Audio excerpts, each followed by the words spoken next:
Bueno, hoy tenemos visita. Un alumno que era alumno, que hoy es profesor, ya ha terminado su maestría, alumno en la Metro de Iztapalapa, es profesor en Tehuacán, y entonces todo un curso de la universidad se vino hoy a hacer una visita, así que ocupan por el momento la mayoría de los asientos. Irán llegando los alumnos normales que ocupan el quórum de a poquito, algunos llegan un poco más tarde.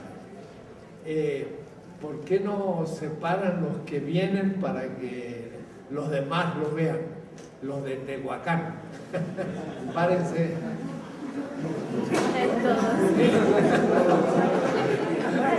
Un aplauso.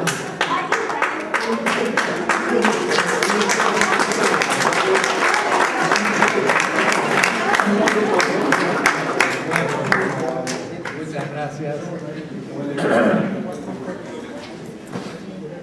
¿Se escucha bien? Sí. Bueno, nos hacen una visita a la UNAM y de paso para que vean los locales, este gran campus, que realmente es una obra arquitectónica muy importante. Deben ver que el centro de todas estas facultades es un como gran camino, es como Teotihuacán, la calzada de los monos. Fue pensado así.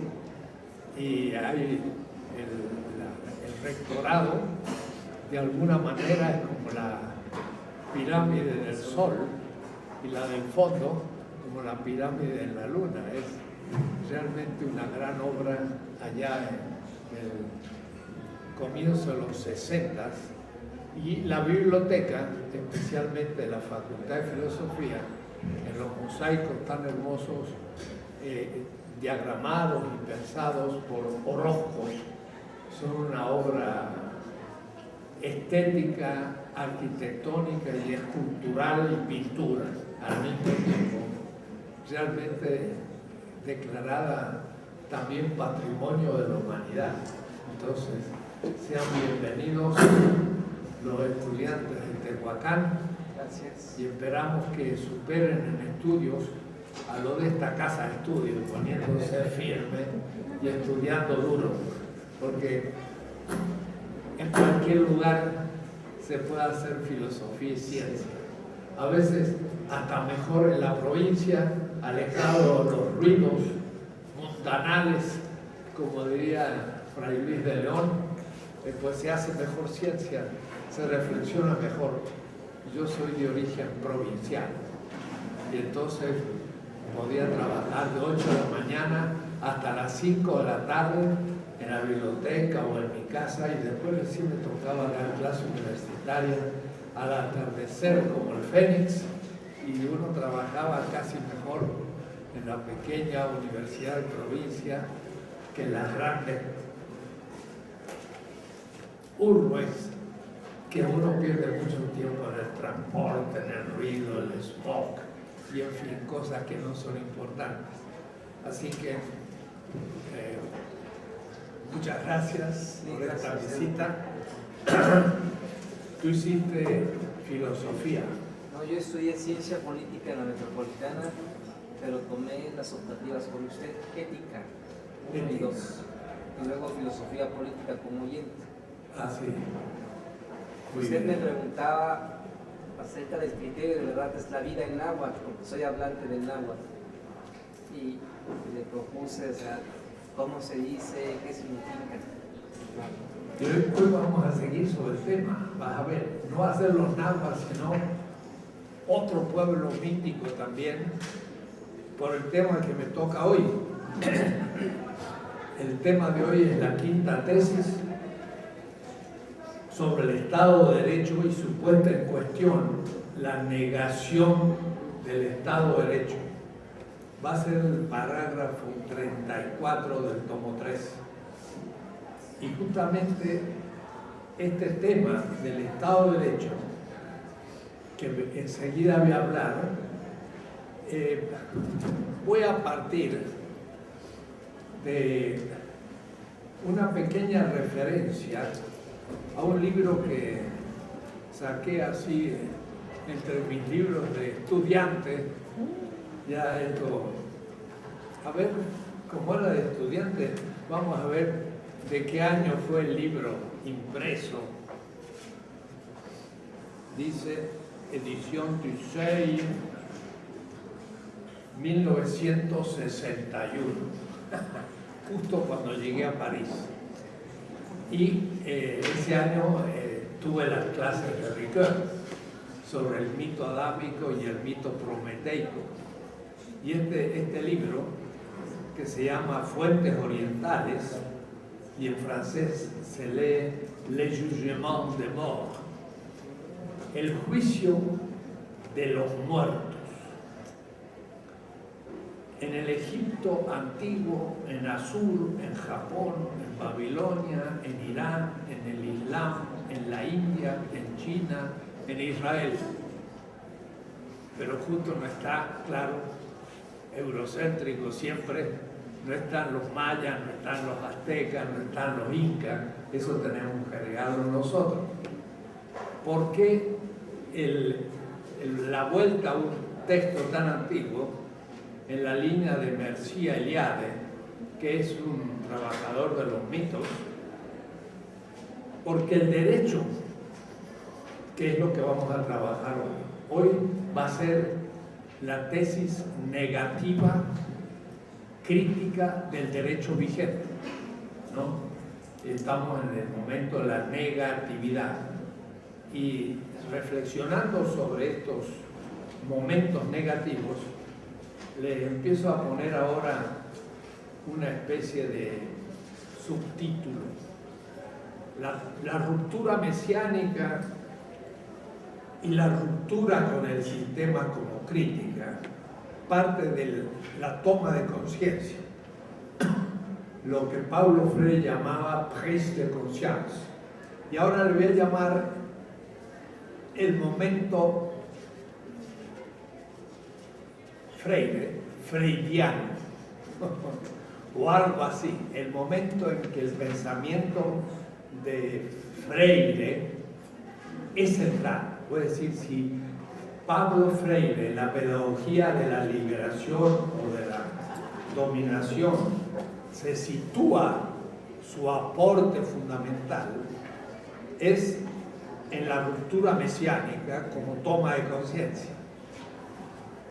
Y a su vez, el tema de la clase pasada sobre la ruptura negativa en el aspecto material del sistema vigente, ese es el momento marxista. Marx justamente lo que hace es criticar el momento material del sistema vigente, que es el capitalismo. Ahí está el aporte exacto. Estos días pasados, la semana pasada, hubo la Feria del Libro en el Zócalo y me tocó dialogar con un colega que pensaba que el marxismo, siendo él marxista, pues en realidad había sido superado y había que abrirse a las novedades del siglo XXI. Y yo en cambio le dije, no estoy de nada de acuerdo, porque Marx tiene todavía mucho que decirnos actual, pero es justamente como crítica del capitalismo. Puede decir, es el momento negativo del aspecto material de la política que estamos tratando. Los que vienen siguiendo el curso se dan cuenta de lo que digo. No es tanto la fundamentación de la economía como tal, ni tampoco la construcción de un nuevo sistema económico. Es la crítica, voy a decir, es el momento material, crítico, por excelencia. El momento marxista. Ahora, en cambio, va a ser la crítica de la ley. Y ahora me doy cuenta que ese va a ser el momento estrictamente paulino. Pues sí, si Pablo de Tarso agrega algo a la filosofía, va a ser justamente como crítica del derecho, no tanto crítica de la esclavitud, por ejemplo, ni tampoco va a ser propuestas de cómo superar el imperio romano en el primer siglo, sino va a mostrar que la ley no es más válida. Entonces, este momento crítico formal del derecho es justamente el momento paulino por excelencia. Hay que entonces leer un poco los parágrafos 23 y 25 del segundo tomo de la política, porque ahí yo expliqué, y ahora se van a ir dando cuenta la lógica de todo esto, de que casi siempre el marxismo hace la crítica a lo vigente, pero no ha hecho la fundamentación de lo vigente primero, para entenderse después la crítica que se hace. En el segundo tomo de la política de la liberación, yo explico las definiciones de un orden político cualquiera vigente. Y cuando uno ya entiende bien eso, puede entender lo que se critica.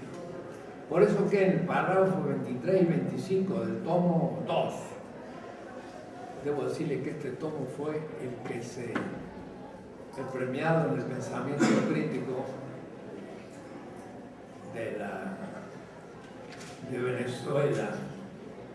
Justamente fue este tomo el premiado, y por eso está impreso no como trota, sino que esta pluma con un tintero lo ideó Hugo Chávez para entregar el premio del pensamiento crítico.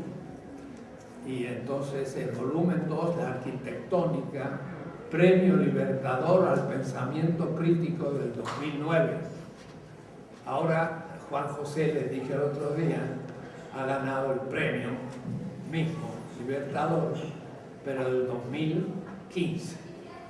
Ahí entonces yo describo en el parágrafo 23, escuchen, la esfera formal de legitimidad, el Estado del Derecho y la opinión pública política, explicándola sin crítica alguna. Entonces algunos dicen, bueno, pero su política pues, está muy conservadora, porque usted no hace crítica. No hago la crítica porque eso es el tomo 3, cuando empieza la crítica al orden vigente. Y el parágrafo 25 es el principio democrático. Todavía sin crítica, para que se entienda lo que es legitimidad, legalidad, fundamentación de todo esto. Entonces, pero hay que leerlo. Si está esto claro, se entiende lo que digo. Si no está claro eso, la crítica queda en el aire, porque no se sabe realmente qué critica. Y eso nos pasa a veces en la izquierda, que se critica las cosas, pero no se sabe qué es lo que se critica. Esto también son, en las 20 tesis de política, el tema de hoy ya está bosquejado, pero bosquejado muy tenuemente y confusamente. Leyendo ahora las 20 tesis, confundo o no confundo, pero no muestro bien la diferencia entre el momento negativo y el momento positivo de la construcción del nuevo orden. Y por eso entonces que por una parte está el principio democrático en la primera parte de las tesis, que sería la tesis 8, la institución de la esfera de la legitimidad democrática, y en cambio ya en la segunda parte crítica que corresponde a este tercer tomo de la filosofía política, la tesis 14 dice los principios críticos democráticos, no democráticos, críticos, y de transformación. Pero entonces vuelve a confundir la negatividad de la crítica y la construcción del nuevo orden.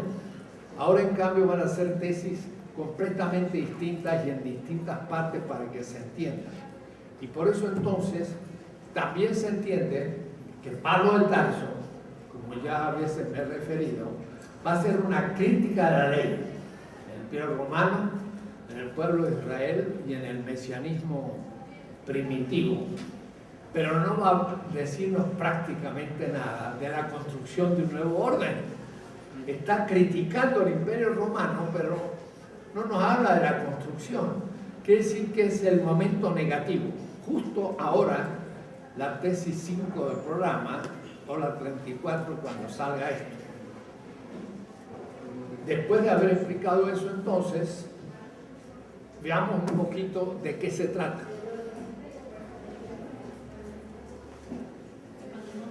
El sistema, todo sistema vigente, ya contemporáneo, idealmente es un Estado de Derecho.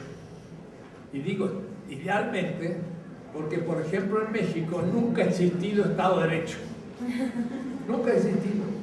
Estado de Derecho significa que los conflictos entre los miembros de la sociedad, en vez de arreglárselas cada uno por sus manos, remite a un juez objetivo que es el que debe dictaminar sobre la justicia del acto. Ayer mismo hemos visto por la televisión que se han quemado a dos jóvenes que, preguntando a la gente una cantidad de cuestiones, la gente le dijo: ¿y esto qué están preguntando tanto? Eran unos encuestadores, quizás algún sociólogo que iba a hacer una encuesta, así que mucho hubiera dicho en el futuro: cuando vayan a hacer una encuesta no hace que los quemen vivos.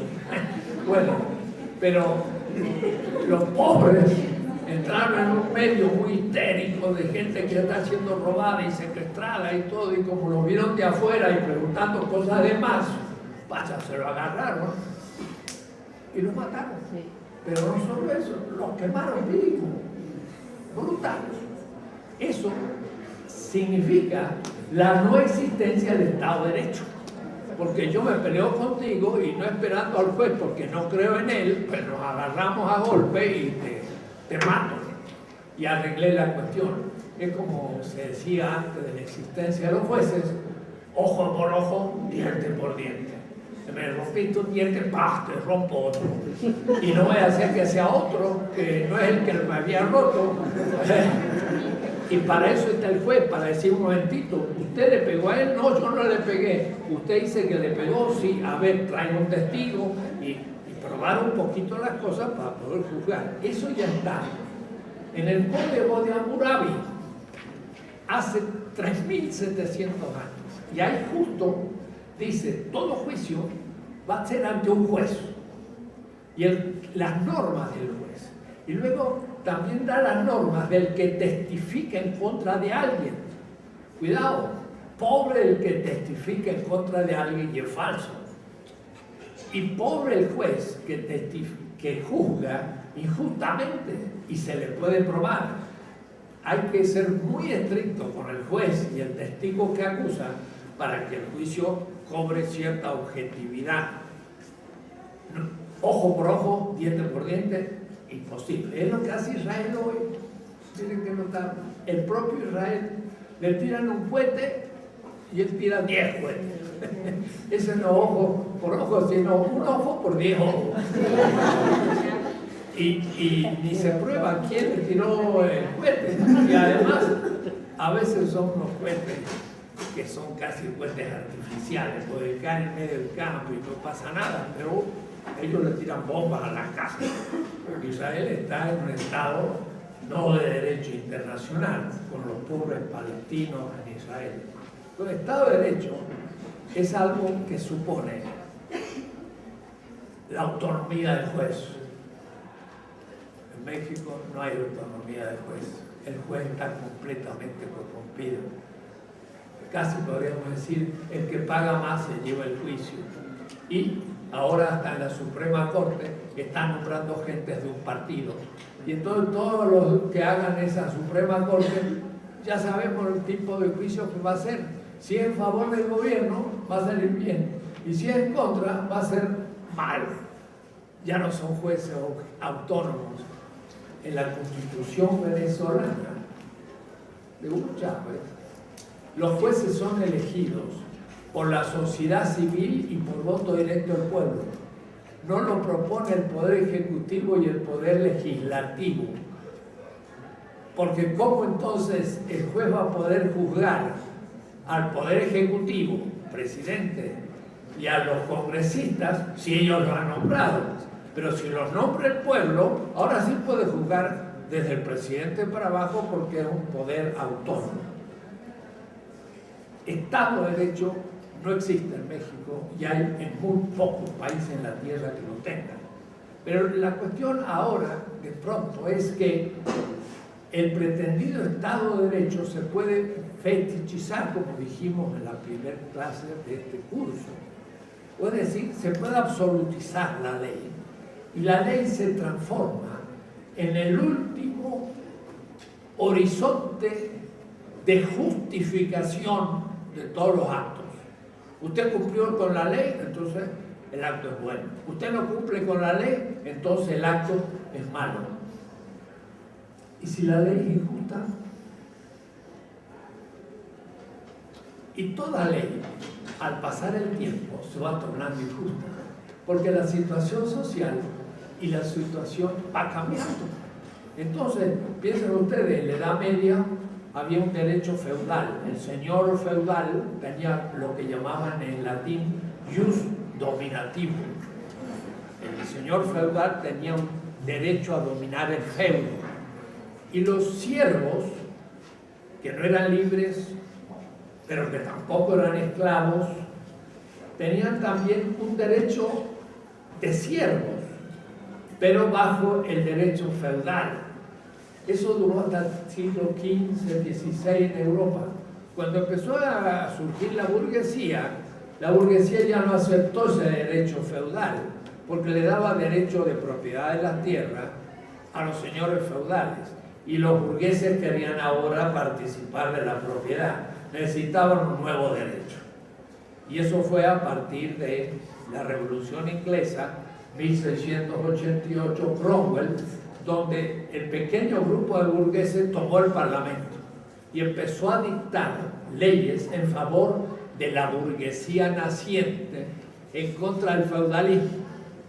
Vean ustedes que en este caso la política estuvo antes que la economía, porque organizaron un sistema económico capitalista en Inglaterra, el primero de Europa, desde la política a la economía. Entonces, el marxismo tradicional dice que la determinación en última instancia es la economía, pero en este caso la burguesía era minoritaria en Inglaterra, el feudalismo era mayoritario, pero los burgueses tomaron el Parlamento y empezaron a dictar leyes en favor de la burguesía. La primera ley, la propiedad privada. La propiedad privada no existía en la Edad Media. El señor feudal no tenía propiedad privada del feudo. Él no tenía propiedad, sino que él era en cierta manera componente del feudo. Y si el señor feudal abandonaba el feudo, se quedaba con lo opuesto, porque no tenía ningún poder, porque era la cabeza del feudo, pero saliendo del feudo era un fulano cualquiera. Lo mismo le pasaba a los siervos. Los siervos tenían ciertos derechos, pagaban un tributo, pero exigían protección del señor feudal. Pero si dejaban el mundo feudal y pasaban a la ciudad medieval, no tenían ningún derecho de siervos y eran nadie. Y así surgió el proletariado como aprendiz de los maestros que en las ciudades producían las espadas y las herraduras y todo para los señores feudales. Se cambió de un sistema feudal a un sistema burgués. El tema ahora es que estamos pasando del sistema burgués a un otro sistema futuro. Se pensó que era el socialismo, pero el socialismo real tampoco nos ha resultado. Y por eso es que ahora, más que propiedad pública, se habla de la propiedad común. Y entonces en Venezuela no es el Estado el que va a organizar todo, sino va a ser también la sociedad civil. Y en China hay 7 tipos de propiedad. Y el Estado no organiza todo, ni mucho menos, sino que está surgiendo un sistema distinto. Al decir está surgiendo ya no me toca el tema de hoy, que es negativo, sino cómo se construye lo nuevo. Eso viene para otras clases. Hoy es la negación. Entonces, ese es el tema justo de Pablo de Tarso. Algunos yo les regalé un librito que se llamaba Pablo de Tarso y la filosofía política contemporánea. Ese trabajo lo incluí en este último libro de Akal, que es mi último libro, Filosofías del Sur. Así que aquí también está de nuevo el tema crítica de la ley y legitimidad crítica del consenso de las víctimas. Pablo de Tarso como filósofo político, página 105. Este es el tema de hoy.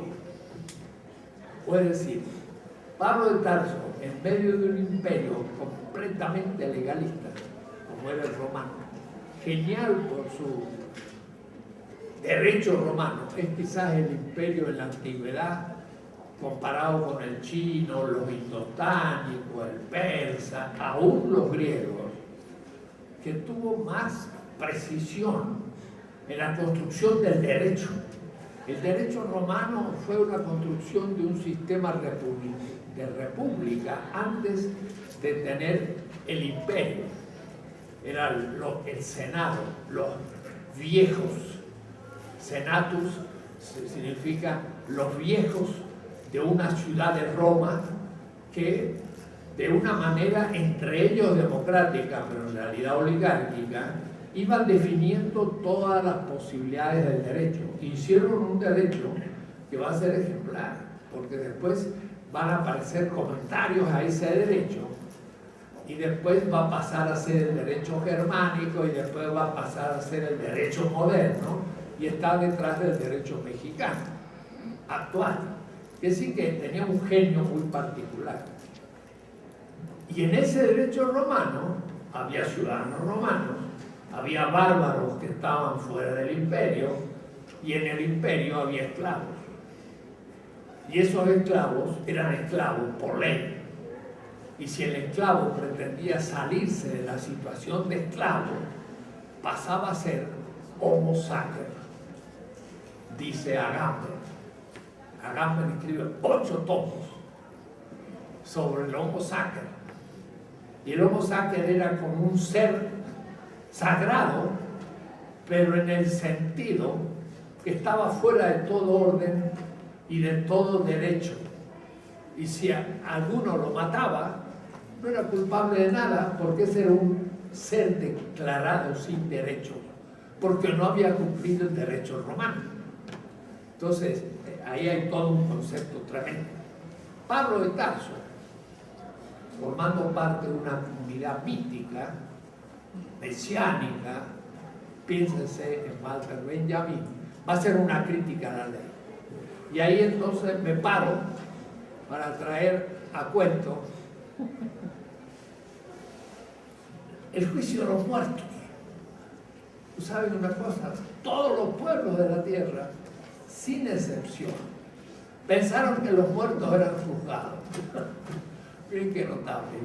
Viniendo ahora en mi auto, que me sirve a mí de reflexión para las clases que dicto, decía, miren cómo el ser humano que es el único viviente que tiene conciencia de tener vida.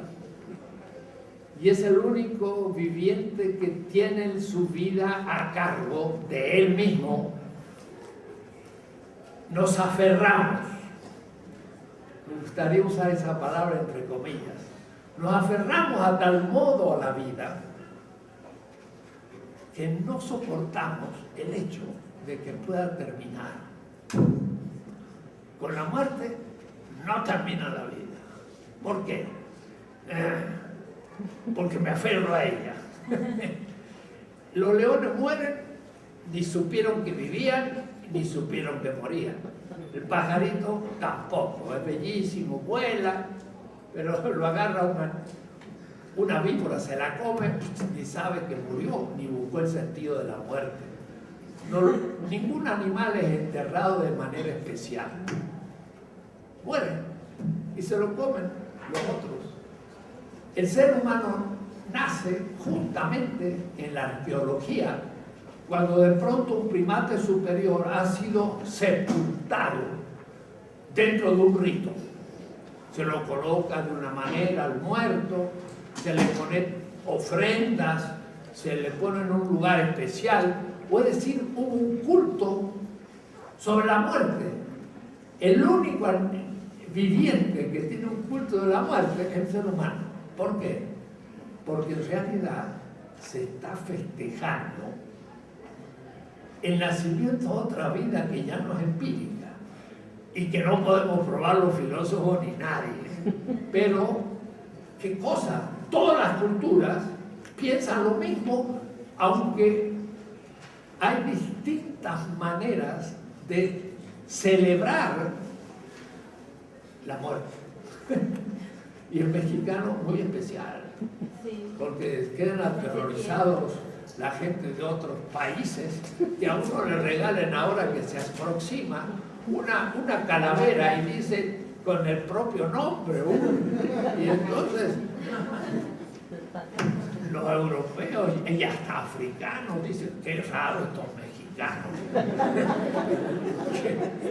que agarran su propia calavera y todavía se ríen de ella, ¿no?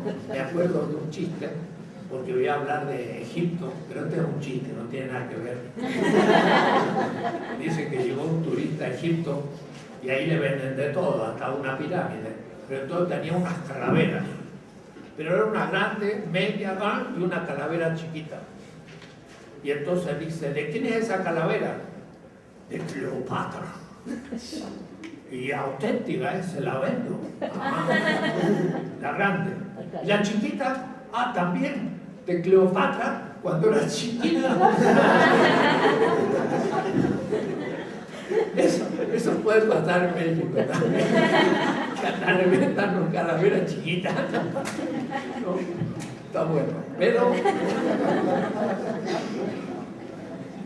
hay mitos entonces de la muerte. Y entonces ahora se entiende, y miren lo que voy a traer, lo que dice Marx. Marx dice, la crítica de la teología es la crítica de la política. Es raro, ¿no? Y en nuestra época toda la gente no sabe nada de teología y es anecdótico. Y entonces este Marx que habrá dicho, la crítica de la teología es la crítica de la política. Pues sí, porque estos mitos sobre la muerte están teniendo incluido una antropología y una política, porque juzgan al muerto según ciertos criterios, y esos criterios son ético-políticos. Es decir, si cumplieron con las costumbres ético-políticas, es que el muerto pasa a ser resucitado o pasa a la inmortalidad, y si no la cumplió, es condenado. Había un libro grandote, también en francés, que se llamaba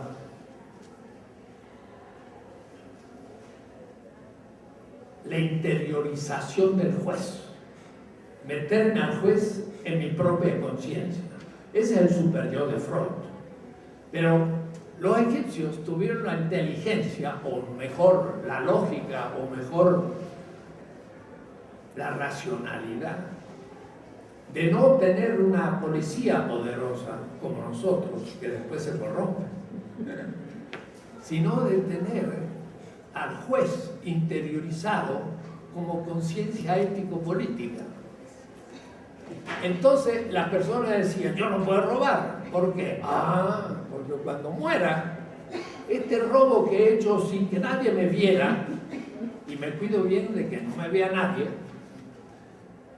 va a ser visto en el gran templo de Maat, y toda la humanidad me va a contemplar robando esto. Puede decir que no me puede escabullir a los ojos del dios Osiris. Puede decir, el más secreto acto perverso para los egipcios es visto desde la luz del juicio, y todo acto privadísimo va a ser público. Y como lo creían ciertamente, el faraón no tenía que tener tanta policía porque se la había metido en la conciencia de cada uno. Cuidado, el propio faraón también lo creía. Y entonces no podía tener una casa blanca, que además se hizo público ya, pero esperó que no se hiciera público. Pero si fuera el faraón, hubiera tenido una casa blanca, no podía tenerla, porque después iba a ser visto el día del juicio por todo el mundo. Entonces no podía hacerlo. Miren qué interesante el manejo político de una creencia mítica después de la muerte como juicio. Porque entonces eso me hace ahora y aquí comportarme de otra manera. Todos los actos que yo hago son trascendentes para una vida futura que además no va a tener término. Puede decir, si yo robo y disminuyo mi capacidad de mérito, mi eternidad será más devaluada porque soy una persona mala. Pero si yo soy una persona buena que hace siempre el bien, eternamente voy a ser gratificado. ¿Se dan cuenta el sentido político? Me hace que yo no necesite de que alguien me esté diciendo usted hizo mal, sino que mi propia conciencia me dice no haga el mal, porque a los ojos del dios Osiris vas a ser juzgado. Y entonces ese es el tema que ya tanto he insistido, pero ahora repasé un poco los textos y se me salieron más temas.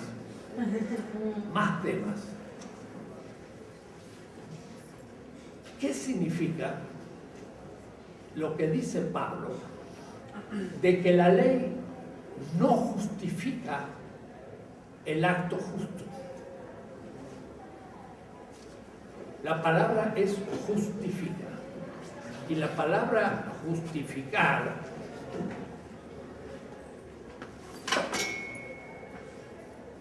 vamos a sacar esto.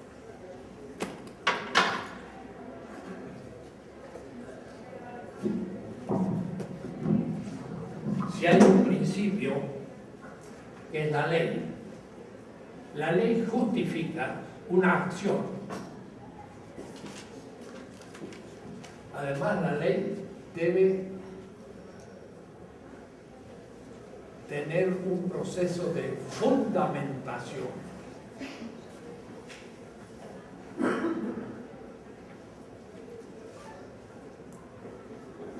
No es lo mismo fundamentar la ley que la ley sea el principio de justificación de la acción.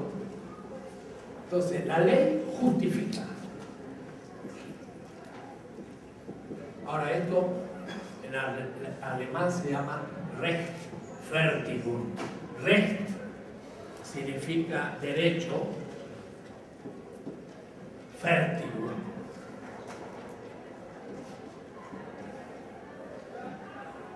Es un libro de Habermas sobre la justificación y la fundamentación. Un libro entero de Habermas, puedo decir, es plena filosofía contemporánea. No estoy hablando ni siquiera de hace 20 años. Este libro es de 1996, hace poco tiempo. ¿Qué significa justificar? Bueno, eso viene de una palabra egipcia. Ahora ya me voy al hebreo ni al griego. Eso es egipcio. ¿Por qué?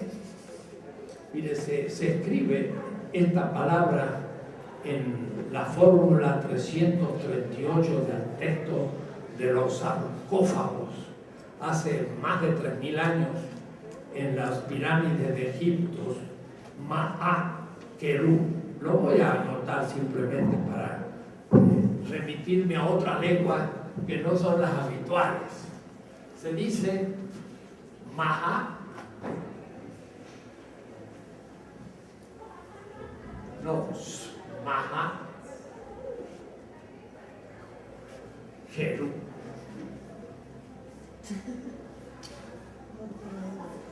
Ma'a-Keru significa que en el tribunal de Osiris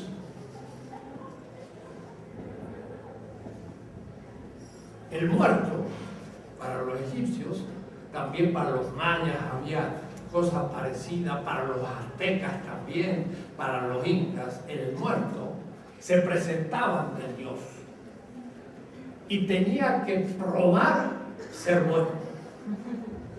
Probar, porque estaba en un juicio.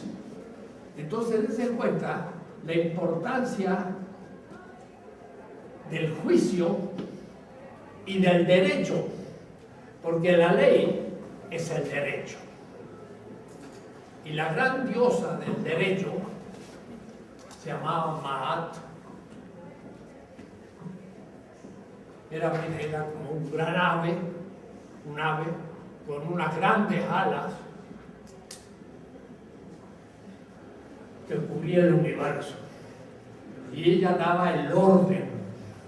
Era lo que los griegos van a llamar la ley natural, o nomos physicon, la ley natural, que hace salir la luna cada 28 días y el sol, y que hace mover los astros, y que permite que la lluvia caiga, y que haya cosecha, que nazcamos y muramos, todo está ordenado según el orden de Mahat.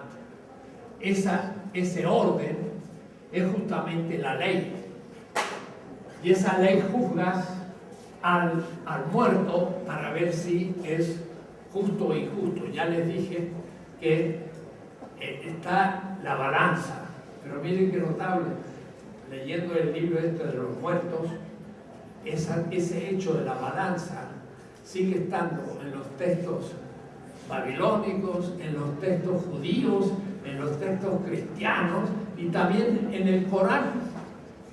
El hecho de juzgar, y cuidado, cuando la balanza se pone pesada, es que la persona se salva. Y hay un texto del Corán de Mahoma que dice: cuando la balanza está pesada, el muerto puede resucitar.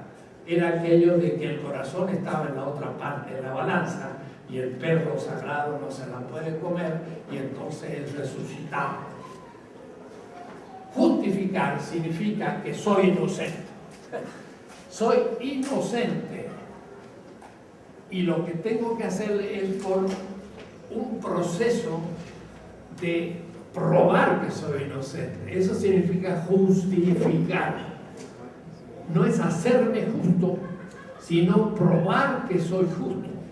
Esto tiene mucha importancia ahora, porque dentro de 2 años se va a festejar el 5º centenario del texto de Lutero, con el que se funda toda la modernidad. Y justamente el tema de Lutero es que no es las obras lo que justifican, sino la fe. Y cuando usa la palabra justificar, Lutero está refiriéndose a un mito egipcio, allá hace 5000 años. Y miren las tradiciones como son largas. Justificar entonces es tomar a la ley como principio de juicio sobre la bondad o justicia de cualquier acto. Y eso justamente significa el Estado de Derecho. El Estado de Derecho es el que permite que toda decisión que se toma es justa porque se acuerda al derecho. Pero el tema es ahora crítico. Ahora empezamos el nuestro. Para poder cambiar un sistema, para poder ir a otro orden político, hay que negar el presente, porque el presente es un orden de dominación. Entonces, de pronto, la ley se ha fetichizado y la ley está justificando la existencia del esclavo, está justificando la existencia del trabajo asalariado, y es lo que va a criticar Marx. O el mismo Carl Schmitt, que es un hombre de derecha. ¿Por qué se tiene Carl Schmitt en cierto moda? Porque permite criticar el fetichismo de la ley en el pensamiento liberal. La izquierda no tenía buenos argumentos contra el liberalismo, y por eso que de paso se lo ha tragado después. El otro día en la Feria del Libro, el ex marxista no sabía que era un neoliberal y me estaba justificando la Hannah Arendt y la tomaba como un prohombre y como un ejemplo, y a Max Weber. Y yo no es por decirle, pero le critiqué a Max Weber y la Hannah Arendt, que este ex marxista se tragó el liberalismo como la mayoría de los marxistas. Digo, en lo que era la Unión Soviética, hoy los que gobiernan en Rusia son la mayoría neoliberales, pero también en nuestro medio hay marxistas que se han ido al liberalismo. Entonces hay que tener mucho cuidado. Carl Schmitt hace una crítica a la ley. ¿Cómo? Diciendo, al fin, el Estado de Derecho es un Estado vigente, pero ¿se funda en qué? Puede decir, ¿en qué se fundamenta la ley? Entonces, no es lo mismo la justificación del acto que la fundamentación de la ley. Fundamentación de la ley. Y él dice, toda la ley, en realidad, está fundada en una voluntad. La voluntad.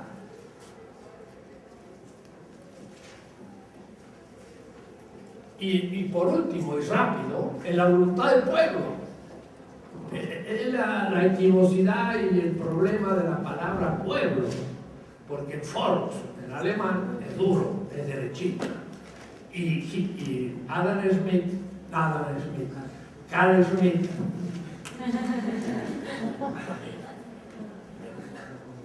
hay muchas maneras de escribir Schmitt, pero este es CHTT. Carl Schmitt dice, el fundamento de la ley es la voluntad del pueblo, pero un pueblo alemán, por lo tanto, derechista. Entonces, esto es lo mismo. Y por eso que algunos dicen, usted me habla del pueblo, usted es un fascista. No, también Fidel Castro habla del pueblo, y Mao también, y entonces hay que discernir una palabra que no puede entregarse y perderse. Hay que redefinirla bien clara y distinguirla, pero Schmitt sí la toma en un sentido derechista. Detrás de la ley está la voluntad del pueblo, que es justamente de otra manera definida lo que yo dije, la potencia. Eso en el curso número 1 y en las 20 tesis. La potencia es la comunidad política como una voluntad de vida, pero también como una potencia.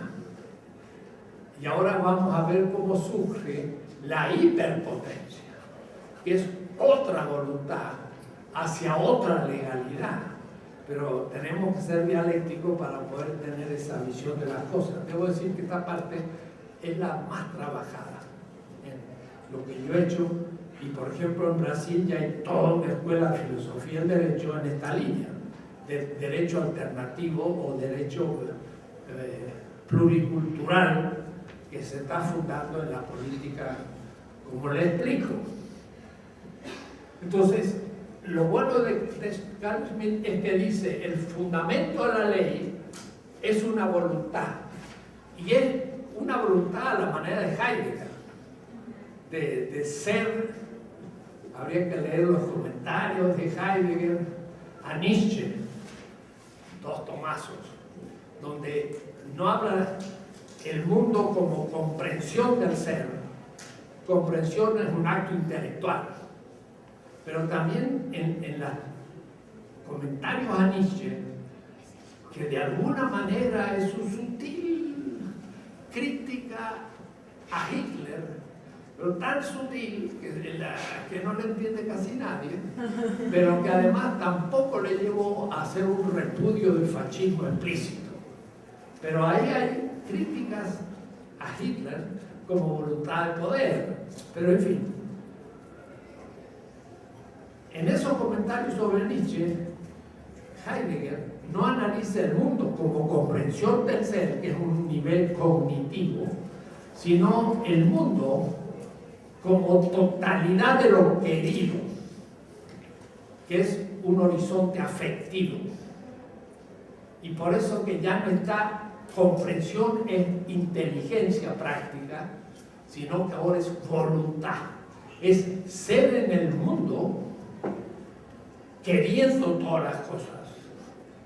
Queriendo. Es decir, esto es un micrófono y comprendo el sentido del micrófono, pero además lo valoro. Y al mismo tiempo, por ser un instrumento útil, lo quiero. En el sentido que digo, ¿dónde está el micrófono para usarlo? Porque si no, no me escuchan. No hay solo un acto intelectivo con respecto a los entes, hay un acto afectivo, amoroso, con respecto al mundo como totalidad y a cada ente del mundo. Entonces, la voluntad es el ser en el mundo como voluntad de vida. Schopenhauer primero, después se desvía Schopenhauer. Y ahí entonces me da a mí el permiso para entender el concepto de potencia. Potencia. Es decir, el Estado de Derecho se funda en la voluntad de vida del pueblo o de la comunidad política, invirtiendo el esquema, como lo hago en las 20 tesis, pongo potentia y potestas. Y la potestas, ¿qué es? Todas las instituciones, es decir, toda la ley. La ley se funda en la voluntad de vida del pueblo. Además en el consenso, y ese es el punto justo de la ley. Y además en la eficacia. Lean ustedes las 20 tesis, definición de poder. Ahora yo estoy sacando las conclusiones. El que no ha visto eso no entiende nada. Los compañeros de Tehuacán no entienden nada y no se preocupen, es lógico. Ustedes se dan cuenta, esto supone muchos semestres. Entonces, si no entienden nada, es lógico. Pero al menos escuchen palabras sin sentido. Pero esto es como la matemática, 2 más 2 es 4, y si no sé eso después no puedo seguir adelante. Y cuando de pronto me hacen un teorema complicado y dicen no entiendo nada, claro, le faltan los 3 cursos para llegar a ese teorema. La filosofía también es así, y también la filosofía política. Entonces, cuando estoy hablando, veo la cara de mis compañeros de Tehuacán, y por ahí unos bostezan, otros se les cierran los ojos, se aburren, lógico, pero entiendan el problema, ¿cierto? Si me entendieran, entonces estarían en la primera clase. Y si no entienden, es porque han venido por la clase 800, por ahí. Entonces, no se me quejen, sino que, y aún los que han seguido la clase por ahí tampoco entienden. Para eso tenemos el seminario para explicar. El Estado de Derecho es también las instituciones desde una voluntad que las crea, y eso es el buen aporte de Smith, de tal manera que Smith hay que leerlo con mucho cuidado, porque él dice, en el estado de excepción, cuando la ley no puede ser cumplida formalmente por casos de crisis, y está pensando en la dictadura romana, que no es nuestra dictadura. Los romanos, cuando atacaron los cartagineses y estaban ahí en manos de Aníbal, dijeron, no podemos aquí hacer grandes disquisiciones en el Senado para ver qué hacemos. Necesitamos a alguien que tome la batuta y que organice el ejército y que nos defienda de este ataque. Después volvemos a la normalidad. Eso es un estado de excepción. Se anula la ley, pero no porque la ley no valga, sino se la pone entre paréntesis porque la crisis exige una celeridad que la ley no permite. Y se le nombra un dictador. El dictador, en el caso del ataque de los cartagineses, era un campesino que había sido miembro del Senado, era un viejo ducho en política, pero era un campesino, estaba trabajando en su tierra, lo llamaron a Roma, organizó las legiones, liquidó a los cartagineses y dijo, hasta luego, y volvió al campo a trabajar la tierra. Como cuando a mí me llamaba el rector de la UACM, fue dictador en cierta manera, me eligieron para organizar la cosa, yo dije, vengo un añito y después vuelvo a lo mío, mis clases, que se arreglen para continuar allí.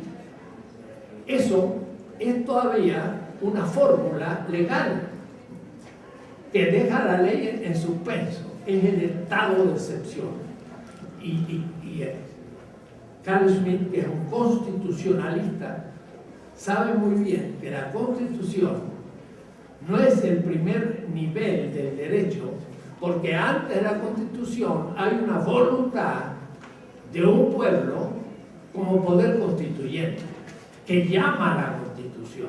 Por lo tanto, antes que la Constitución está la voluntad del pueblo.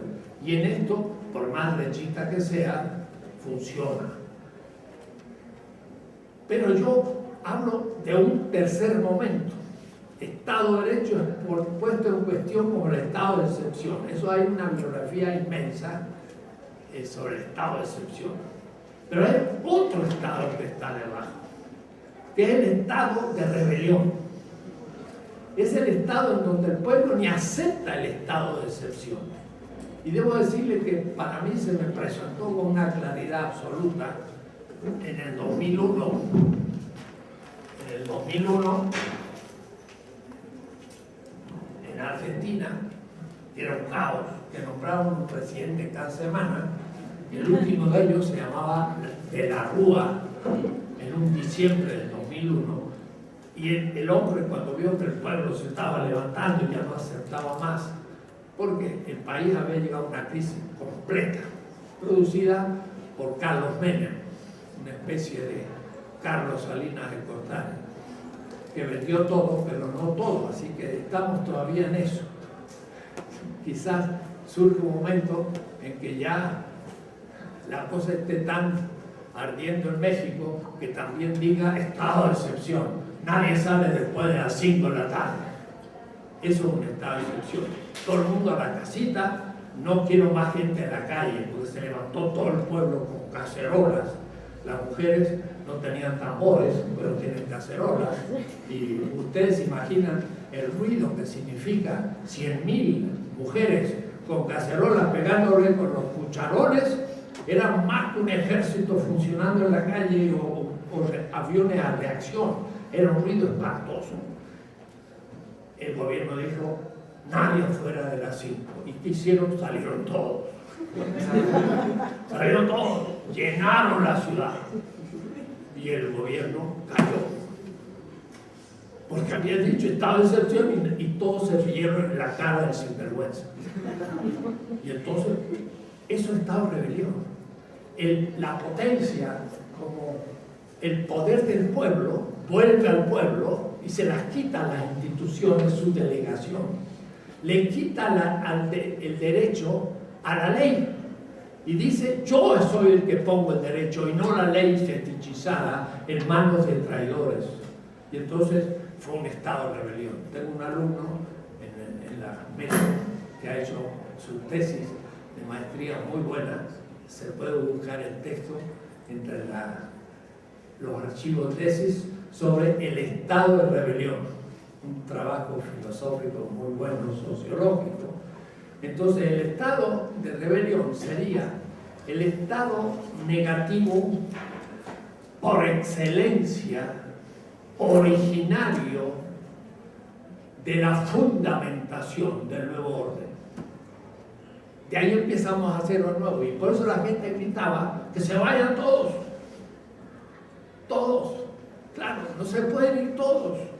Porque ¿cómo van a sacar a todo el presidente, a todos los congresistas, a los militares, a los policías, todos? Que se vaya todo el Estado. No puede. Pero era una exclamación, como diciendo: yo soy el fundamento del poder, el pueblo. Y ustedes tendrían que cumplir la delegación, pero se creen ser sujetos del poder porque se han fetichizado. Y si eso es así, se vayan. Ese grito era el grito de volver al origen. Era Hidalgo tocando la campana y llamando al ejército, porque ahí empezaba el nuevo orden. Entonces hay que trabajar el momento negativo originario de la defundamentación de la ley vigente y refundamentación de la ley futura. Y eso es exactamente lo que hace Pablo de Tarso. Es notable. Si uno lee una carta que escribe Pablo de Tarso a un grupo mesiánico de extranjeros, nada menos que en la capital del Imperio Romano, por eso es carta a los romanos, y les recomiendo que lo lean. Esta noche le piden a su abuela eso que se llama la Biblia, y váyanse a la Nueva Alianza, que es el Nuevo Testamento, y lean las cartas de Pablo de Tarso, la primera de todas, cartas a los romanos, y dice cosas increíbles. Si venía hoy, pues lo volvían a crucificar también, porque parece que lo crucificaron como al otro que vino antes que él. Ahí en Roma no andaban con vuelta, se levantaban contra el imperio a la silla eléctrica, es decir, a la cruz. La cruz es la silla eléctrica, compañeros de Tehuacán. No es así cualquier cosita. Es los que se rebelaban contra el imperio y contra la ley. Entonces, por ahora no se han enterado de lo que digo, así que estoy en vida. Aunque algunos ya me pusieron una bomba, pero no acertaron. Entonces, puedo seguir dando clases, pero no sé hasta cuándo.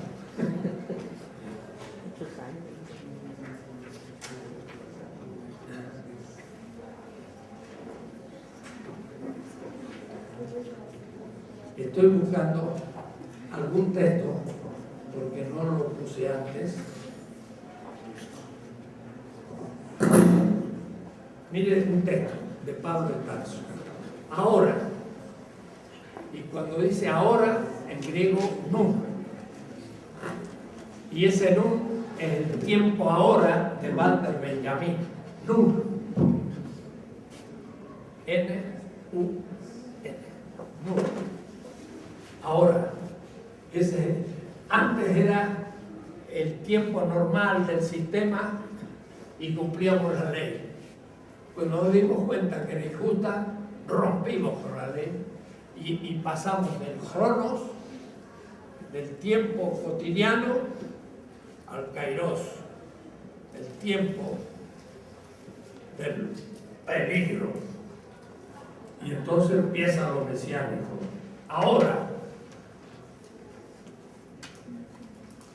Ahora, en cambio, al morir a lo que nos tenía atrapados, era el creer en la ley, pero injusta, que justificaba la existencia de los esclavos y las injusticias del Imperio Romano. Ahora al morir de lo que nos tenía atrapados, quedamos libres ante la ley. ¿Qué proclama?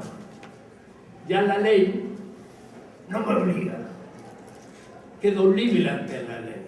¿Por qué? Porque esa ley yo ya no la voy a respetar porque es injusta.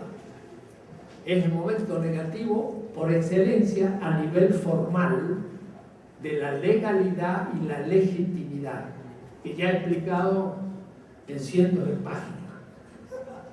Y podemos servir y podemos servir, es un servicio lo que vamos a hacer. Es como dicen los zapatistas, entre nosotros los que mandan, mandan obedeciendo. Y por lo tanto, el ejercicio del poder es un servicio, no es un honor, ni es una oportunidad de enriquecerse o de tener ante mí obedientes, como dice Max Weber. No, es un servicio. Compañeros, yo estoy al servicio de ustedes. No soy más importante, soy el menos importante. Estoy al servicio para lustrar los zapatos. Esa es la autoridad. Cuando una autoridad dice estoy para lustrar el zapato y se aproxima, el pueblo dice no, maestro, no me limpie los zapatos. Usted sí que puedo confiar en usted. Diga ahora lo que vamos a tener que hacer juntos. Ganó como poder ejercido. Por eso dice, y podemos servir en virtud de un espíritu. Y usa la palabra en hebreo, ruach.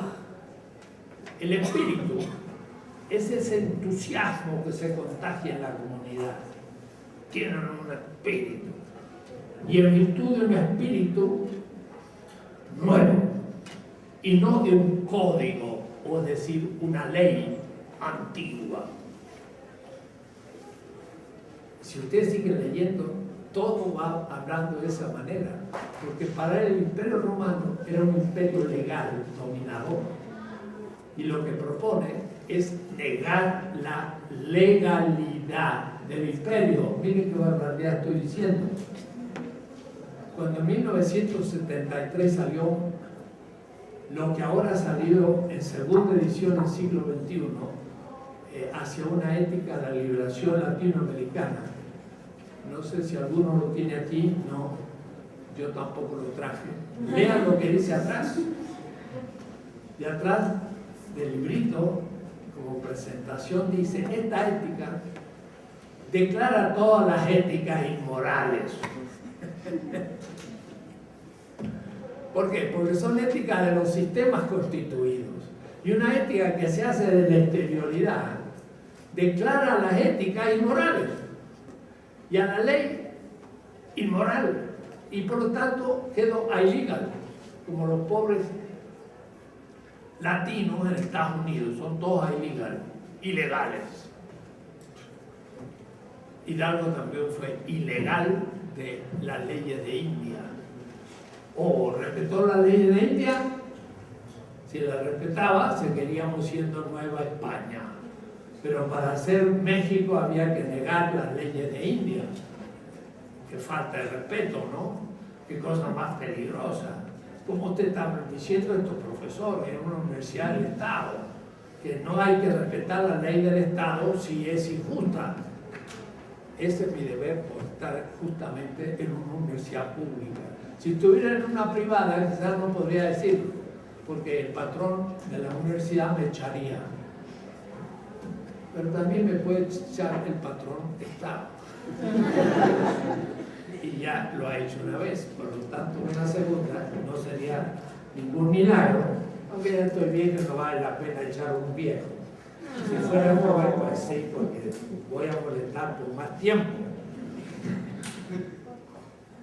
Y entonces, digo yo ahí adelante, aquellos que afrontan la ley que se ha derrumbado ante los ojos de la comunidad mesiánica, o es decir, de los movimientos sociales y del nuevo sujeto popular, son los que abandonan el mero, y ahora comillas, Pablo de Tarso, tiempo cotidiano de la ley.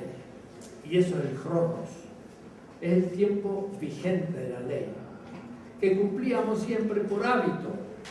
Y digo yo, irrumpen en otro mundo, en otro eón, le llamaban los griegos, en otro tiempo. Desde la exterioridad de la ley, desde los tenidos por nada, los esclavos, los dominados del imperio, que no eran ciudadanos romanos. Esos son el punto de partida. Es una erupción explosiva y creadora desde la nada del sistema y origina otro tiempo, el Kairos. Ahora se manifiesta el momento mesiánico, en el tiempo ahora, en Tonun Kairos. Walter Benjamin tomó las palabras tal cual de Pablo y las tradujo del griego al alemán. Y después algún colega me dice que el problema teológico no tenía ninguna importancia en Walter Benjamin, sino que era una metáfora. No ha leído estos textos. Me estoy refiriendo a un colega muy importante de esta facultad. Ahora se manifiesta el momento del tiempo, ahora el segundo acontecimiento, como expliqué la vez pasada, de Alain con respecto al primer acontecimiento de Alain Badiou. Es el tiempo mesiánico, el tiempo del peligro, el tiempo en que todas las funciones que se cumplían en el antiguo orden de la ley se efectúan como si no fueran las mismas. Y Agamben hace una hermosa reflexión sobre el osme en griego. Osme es una palabrita medio complicada. Osme es esta. En griego, osme es como si. En el tiempo normal yo comía para vivir y además me satisfacía comiendo. Pero en el tiempo del Kairos, como si como. Pero en realidad ya no como, sino que estoy preocupado de lo que acontece. Hidalgo, antes de tocar la campana, era un cura. Y tocaba la campana para llamar al ángelus, a la misa, la vida cotidiana. Pero cuando tocó esa campana es como si no lo tocara. Tocó otra cosa. Tocó la irrupción de un tiempo nuevo. Y entonces toda su vida se transformó. Antes estaba tan tranquilo. Ahora estaba en peligro de muerte. Ahora iba a ser perseguido. Y él tenía que asumir la responsabilidad de convocar un ejército. Y por último lo van a agarrar. Y eso ya lo había previsto. Porque sabía que metiéndose en el asunto, si salía con vida, era una suerte, pero lo normal es que la perdiera. Y lo asumió cuando tocó la campana. Y todo el tiempo entre la campana y su muerte, comió, durmió, caminó, como si.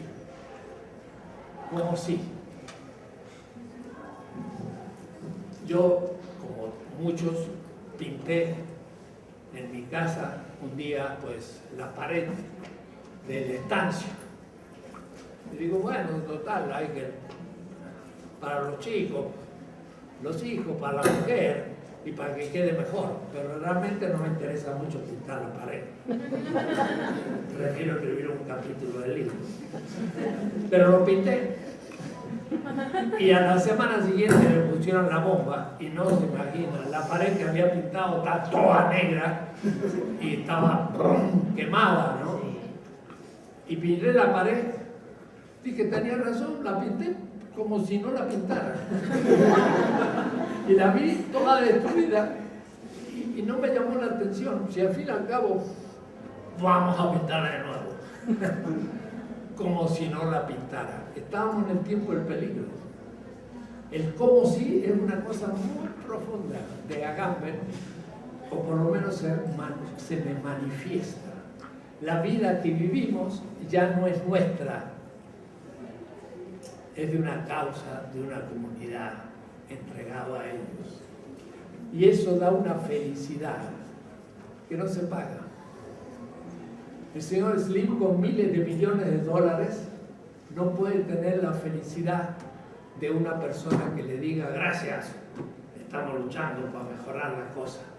Esa felicidad es la que se tiene aún crucificado, porque no es el happiness del lujo, sino el cumplimiento profundo de las exigencias. Se efectúa como si no fueran las mismas, porque ahora ha cambiado radicalmente el sentido de la vida y de todo lo que hacemos. Antes afirmaba el sistema y se legitimaban en él. Ahora se tornan críticas del sistema, pero se enderezan a otro proyecto. Es el tiempo del peligro de Hidalgo y Costilla. Lo nombro Hidalgo para no nombrar a Che Guevara, porque van a decir, este izquierdista. Bueno, Hidalgo sobra, porque vivió todo esto y lo vio hasta la muerte, así que los dos lo hicieron. Es el tiempo del peligro, de un miembro integrado del clero criollo junto a todo un pueblo se transformarán en los libertadores de México. Es el tiempo de Washington. También, Washington también se jugó, no creamos. Después los que vinieron después se hicieron imperios, pero Washington no era emperador. Jugó su vida y también hizo un ejército contra los ingleses en Boston, y ahí organizó sus fuerzas. Es el tiempo de Washington, de Mao Zedong y de Evo Morales. El otro día hemos sabido que el Servicio de Inteligencia americano dispusieron 6 millones de pesos de dólares para matar a Evo Morales. Y Evo Morales dijo, han intentado matarme, pero lo hemos parado. Y nadie lo creyó. Ahora Wikileaks, en los documentos, sabemos que fue verdad que lo quisieron matar. Miren cómo se la arregla el imperio. A un oponente lo mata. ¿Y qué derecho tiene usted a hacerlo? Porque soy el imperio. Miren cómo se le está viniendo el Palacio Naipes. Le está desarmando en este momento. Tan fácil fue destruir Irak. Después Afganistán. Después Libia. Y tiraron bombas durante 10 años. ¿Qué pasó? ¡Ah! Ahora se vienen todos los sin casa a Europa. Sí. Y el domingo, Canadá ha elegido primer ministro a un joven de 43 años, de izquierda. No está de acuerdo más en que el pueblo canadiense pague los costos de la acumulación de riqueza del 1% en Canadá. Ahora va a endeudar el país para producir trabajo. Va a aceptar 30.000, lo cual es bien poco, sirios que vengan a vivir a Canadá. Y es un hombre de izquierda. Y ahora lo mismo ha pasado con los Lords, con el Partido Laborista en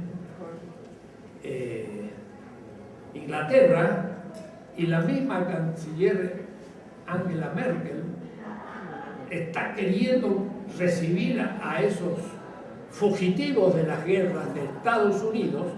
Y anoche, por primera vez en un pequeño diálogo, miren lo que son las cosas, un hombre más bien de derecha, ex militar, alemán, en la televisión, en el debate, empezó a meter por primera vez el dedo en el asunto y dijo, bueno, se nos están llegando cientos de miles de gentes que se le ha destruido sus casas, y eso por los bombardeos americanos. Y lo dijo uno de derecha, nacionalista, y de pronto el de izquierda, que estaba enfrente del SPD, dijo, estamos de acuerdo. Y es la primera vez que escucho empezar a acusar a Estados Unidos de estos miles, cientos de miles de fugitivos de la guerra. Y ahora entonces empiezan a recibir y no saben qué hacer. Y además Estados Unidos dijo, pues tiré abajo a Hussein, tiré abajo a los talibanes, tiré abajo a Gaddafi. Bueno, voy a tirar abajo al presidente de Siria. Este resistió. Estados Unidos envió armas a la oposición del presidente, destruyó Siria, y ahora los rusos apoyan al presidente de Siria, que es lo legal. Bombardea primero a los oponentes del presidente de Siria antes del Estado Islámico, los rusos. Y entonces ahora los norteamericanos dicen, usted está bombardeando a los que nosotros hemos dado armas. Y ahora sí son los americanos y los rusos los que se enfrentan. Y entonces los norteamericanos empiezan a ver los errores cometidos desde la guerra de Irak. Y Sanders, en el diálogo demócrata, empieza a subir, y hasta la Clinton le tiene que sacar las ideas, porque si no también la pasa. Se está volviendo a la izquierda Europa y Estados Unidos.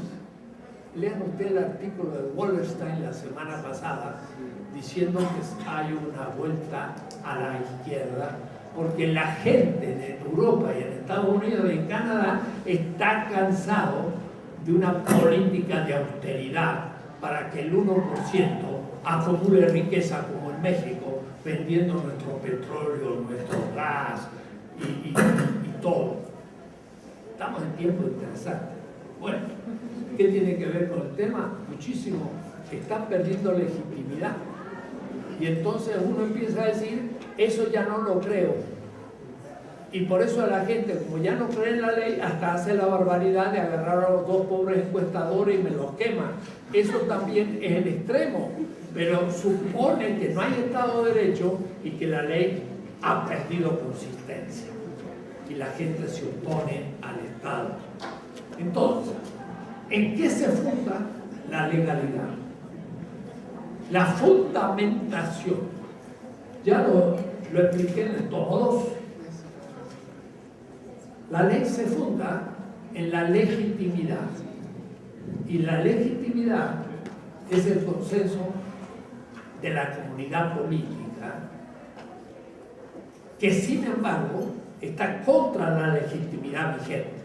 Y eso es la novedad de la política de liberación, que ningún autor, filósofo norteamericano y europeo ha propuesto. Habermas habla de que en el sistema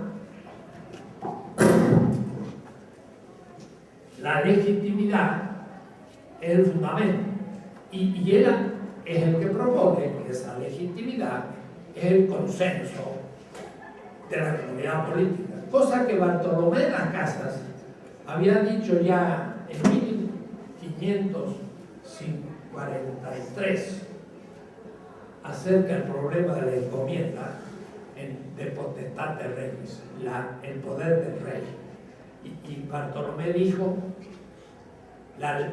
el rey no tiene legitimidad acerca de los indios en América porque no cuenta con el consensus populi.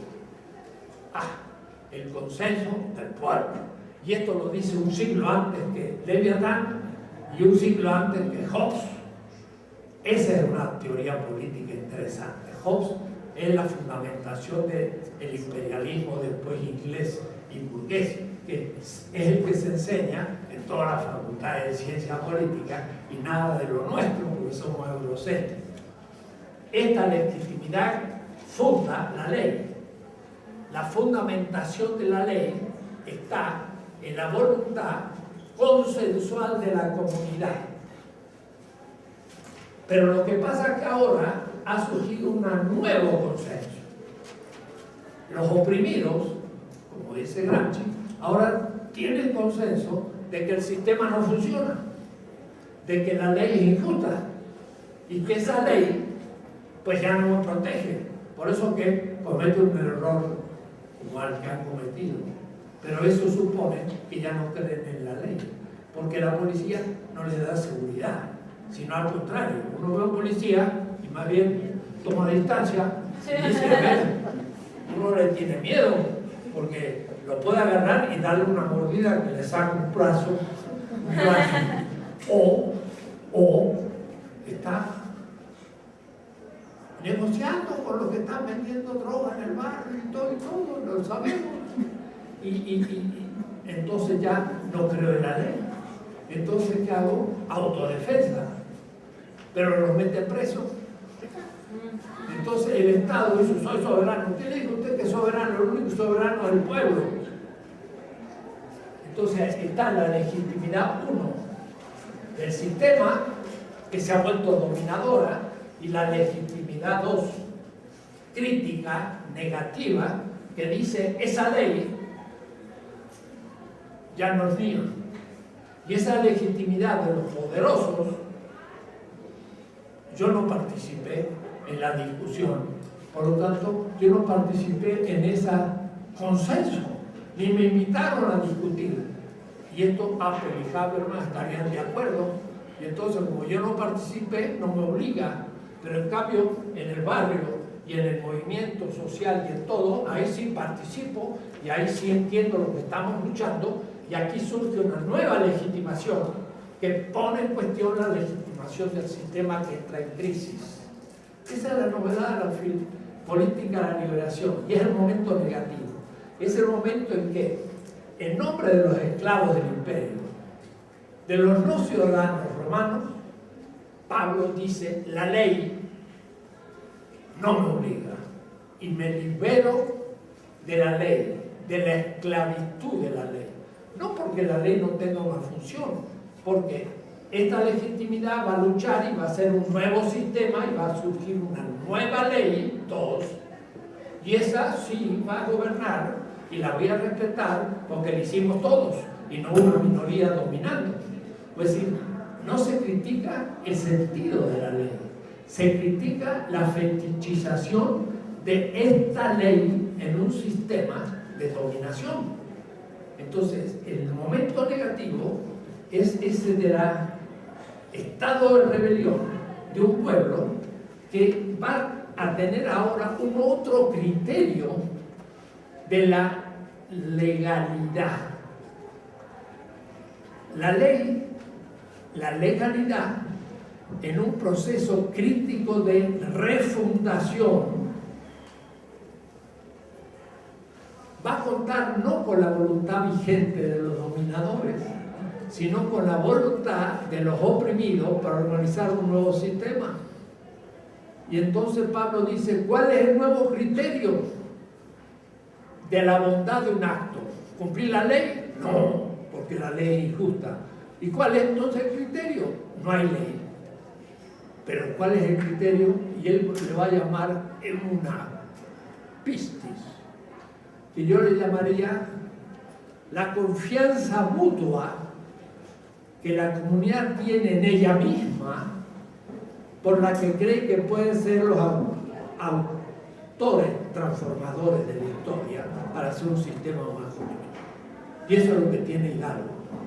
Está convencido de que los patriotas, como un resto, dice Pablo, un grupito, pero un grupito que está hablando en nombre de todos los oprimidos, los cuales tomando conciencia van a apoyar. Entonces, por eso aparece el concepto del resto. Un resto que ha quedado de pie, que no se ha corrompido ante la ley, que dice esa ley es injusta. Son poquitos y la pasan mal, pero son el comienzo del sistema.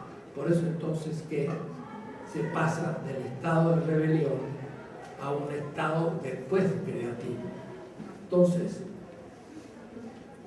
la legalidad se funda en la legitimidad dominante empieza a crujir, a entrar en crisis. Hay una crisis de legitimación y surge un nuevo principio de legitimación. Esa es la tesis, como les digo, absolutamente original de la política de liberación, no lo he leído en ningún otro autor. Y eso me explica entonces las cosas, porque no es irracional lo que estoy proponiendo, ni caótico, ni metafórico.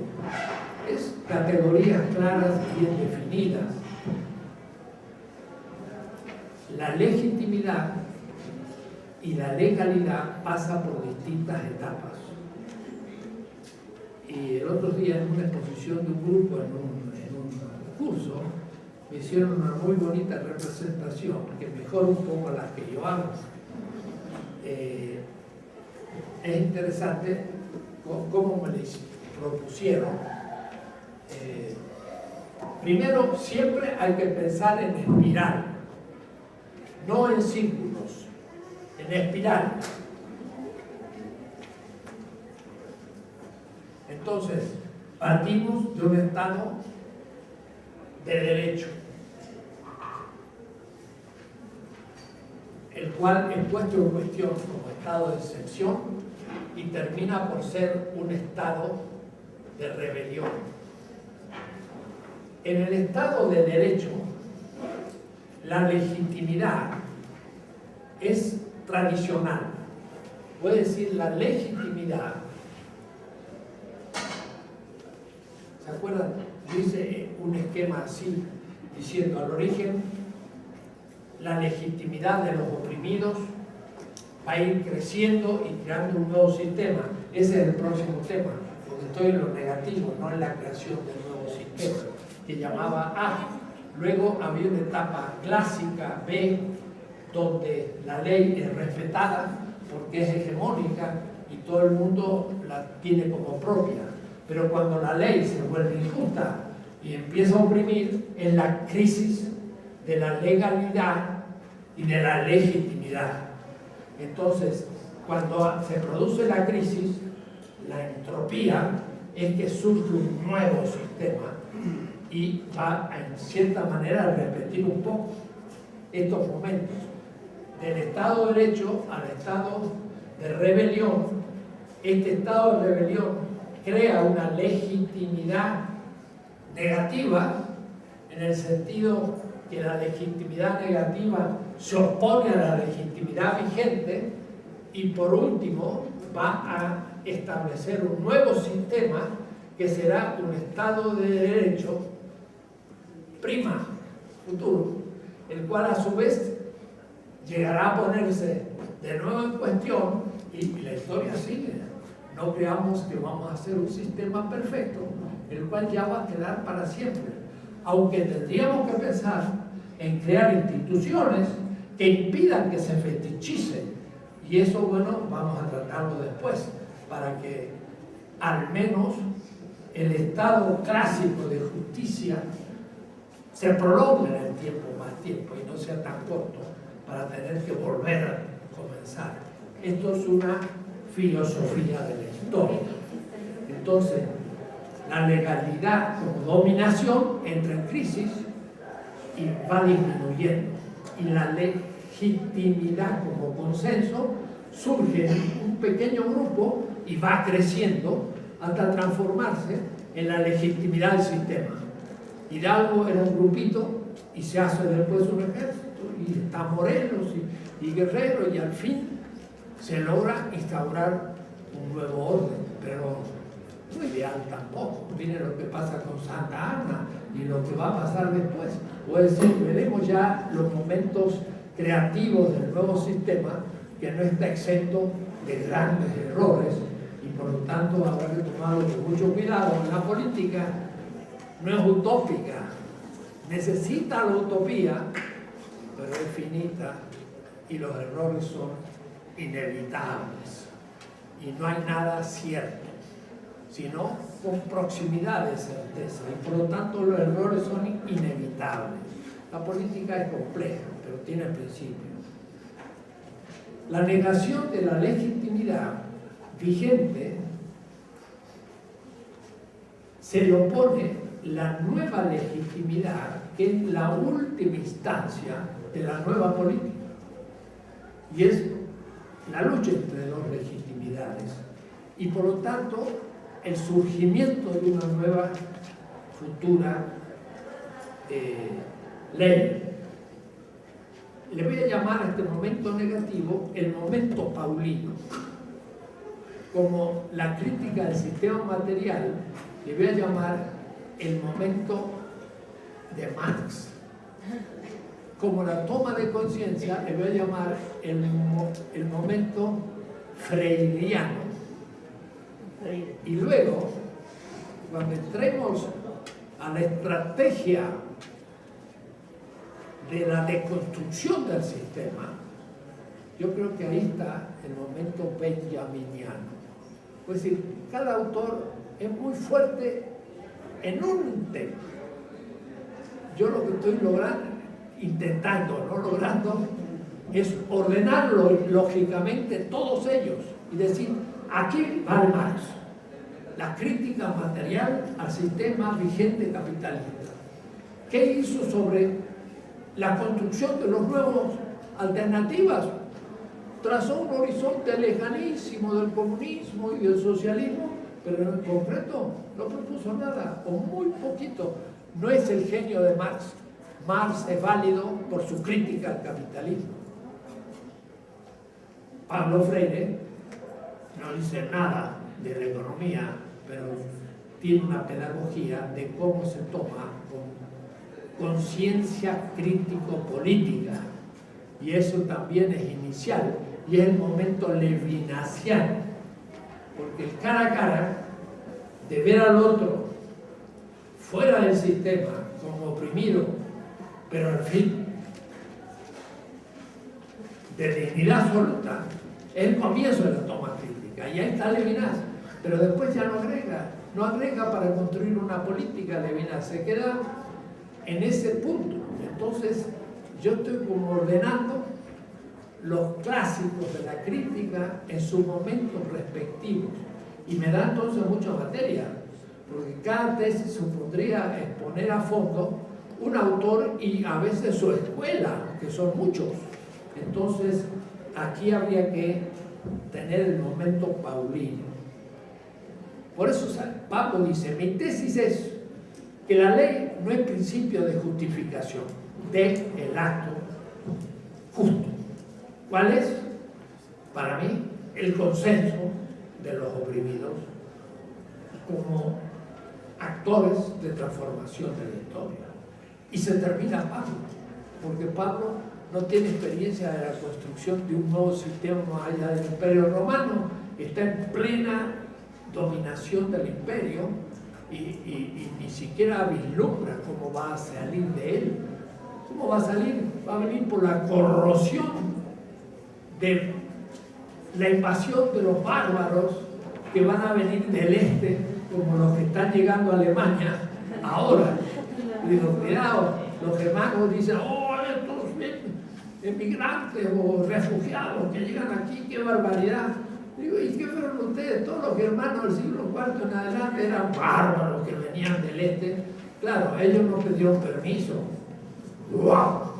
Se arrasaron en el Imperio Romano y los vándalos atravesaron todo y llegaron hasta el norte de África y los visigodos y todo aquello que ya conocemos en la historia. Así que uno le puede decir, ¿qué tanto hablan de invasiones? Si ustedes proceden de invasiones, y los norteamericanos, ¿qué están hablando ustedes? Los illegal latinos, ¿no son illegal anglosajones los que llegaron?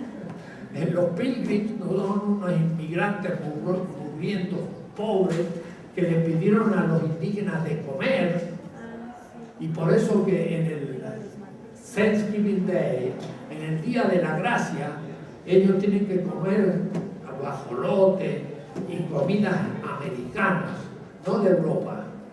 ¿Por qué? Porque cuando llegaron los hambrientos pilgrims, que eran los refugiados del este, le pidieron de comer, pero no tenían cómo comer.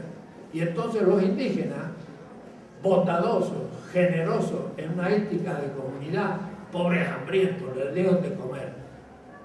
¿Y cómo se lo pagaron? Los mataron a todos. Eso es el origen del Imperio Americano. Así que hay que recordárselo, compañeros, cuando nos vienen a dar ejemplos de democracia. Por lo menos aquí, claro, los españoles dejaron mucho más en vida, pero no crean ustedes porque eran mejores, simplemente porque estos eran más fuertes y resistieron, más que los pobres nómades que se fueron yendo porque ni ciudades tenían ni agricultura ni nada, y entonces se fueron dispersando y al fin los terminaron a todos. Aquí los aztecas eran millones, estaban bien organizados, fueron dominados, pero resistieron, por eso somos mestizos. Allá quedaron todos blanquitos, no porque fueron tampoco más malos que los españoles, sino porque eran indios nómades que se escapaban, y con los caballos se normalizaron más. Bueno, conclusión. Este momento negativo es de inevitable ilegalidad. Inevitable ilegalidad. Entonces, que digan, esto no es constitucional. No basta. Porque yo puedo decir, y la Constitución es injusta. ¿Y desde dónde usted dice que la Constitución es injusta? ¿Desde qué ámbito de fundamentación? Usted dice, lo digo desde las víctimas, y sobre todo cuando esas víctimas son mayoría. 55% del pueblo mexicano está debajo de la línea de la pobreza. Es la mayoría del pueblo la que está mal. Entonces la Constitución también debe estar mal, porque permite que exista todo eso. Entonces es toda una filosofía del derecho. Es un constitucionalismo latinoamericano nuevo en las constituciones de Bolivia, Ecuador, Venezuela, todo lo que hay que hacer. Entonces, tenemos mucha tarea y en esta tesis hay que exponer todos esos temas. Todavía meramente críticos, negativos, todavía no hemos construido una nueva sociedad. Y de ahí entonces también que hay que aquí releer a Walter Benjamin. Porque en este momento negativo ya que se atisba el testimonio mesiánico. El Mesías somos todos. Somos todos los que nos jugamos por un mundo mejor. Todos. Hay algunos que lo hacen con mucho más coherencia y entienden mejor el tema y por lo tanto, diría yo, protestan diciendo, ¿y por qué yo lo entendí más que los otros? Como decía un tal Jeremías, maldito el día en que nací, pero nací no de mi madre, sino nací a una conciencia crítica. Mejor hubiese sido yo un cualquiera que aceptaba la situación y vivía feliz vendiendo Coca-Cola. ¿Y para qué me metí en ese lío? Bueno, esos son los grandes hombres y mujeres. Y son los únicos realmente felices, porque tienen la conciencia absolutamente tranquila. Los demás tienen un grado oscuro de que saben que no andan bien, pero ahí siguen en su egoísmo compartido. Entonces, Walter Benjamin habla de ese hecho. El Mesías es aquel que sabe que debe negar al fetiche. Y lo va a hacer un poco como Gandhi. Hay una foto, yo siempre les digo, de Gandhi, casi desnudo, como estaba él, se ponía un pantaloncito chiquito, flaquito, era una seta, y entonces venía con toda una cantidad de gente para promover el hilado tradicional para liquidar la industria textil inglesa en la India, por lo menos, como un gesto de protesta. Y entonces venía una manifestación y los soldados ingleses, porque la India era una colonia, se les pusieron con sus bayonetas de frente. Y entonces estaban las bayonetas ahí y Gandhi se dio a avanzar. Y un fotógrafo tomó la foto de una bayoneta a 15 centímetros del pecho desnudo, del Gandhi flaquito y ascético. Esa foto se publicó en Londres y fue el fin de la colonia de la India, se liberó. Esa foto fue la